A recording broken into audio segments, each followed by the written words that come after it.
le CAGE à travers la crise sanitaire, l'idée de la dynamique qui a dû être maintenue parce que malgré la crise, les besoins de chacun existent, voire sont même augmentés. Donc il faut bien sûr que le CAGE réponde aux demandes des habitants, et ça s'est surtout concentré à travers l'accompagnement des habitants sur l'alimentaire, sur le lien avec les habitants, sur le réseau d'échange d'informations et de nouvelles, le lien avec les habitants et les familles par rapport aux devoirs. Un petit peu ce que s'est concentré les actions du centre social pendant le confinement.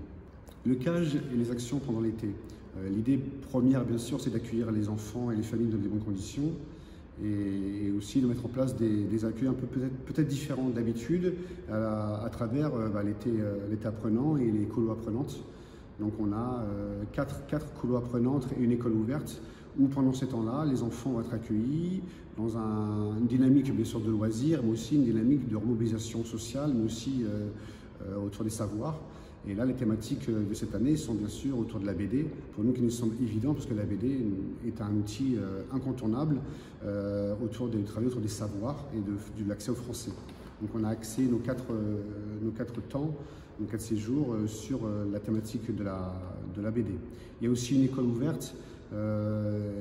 est intéressante, c'est qu'on va accompagner CP, CE1 dans un collège, et toujours autour de la BD et de la plus-value de la BD peut avoir dans le suivi scolaire des enfants. Passerelle, le projet Les Passerelles. Le projet Passerelle qui rentre un petit peu dans la programmation des 30 ans de la Cité, c'est un petit peu travailler sur le lien à travers le jumelage bien sûr, mais le lien physique presque du quartier Bellegarde-Fond avec la Cité, et qui passe par des passerelles, la passerelle de la gare et la passerelle ici à la Cité avec le parvis. Donc les passerelles va être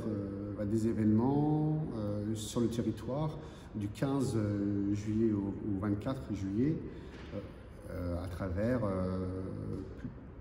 plusieurs actions qui vont être sur les passerelles elles-mêmes, passerelle de la gare pour le vendredi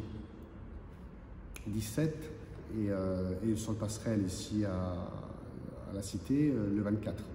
Et bien sûr aussi l'intervention sur le territoire